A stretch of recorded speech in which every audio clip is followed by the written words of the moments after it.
আব্বা আব্বা আমি মাধ্যমিক পাস করে গেলাম। মাধ্যমিক পাস করে গেলি, তুই উচ্চ মাধ্যমিক পাস করিলে? আব্বা আমি উচ্চ মাধ্যমিক পাস করে গেছি।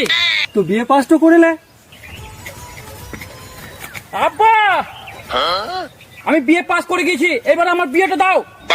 তুই বিয়ে পাস করে ফেললি, তুই এমএটা কর, তবে তো তোর বিয়ে হবে। আব্বা আমি এমএ পাস করে গেছি, এইবারে তো বিয়েটা দাও। এমএ পাস করলি, বিয়ে করবি, সরকারি খাতায় নামটা চাপা, চাকরি পাবি, তবে তো তোর বিয়ে হবে।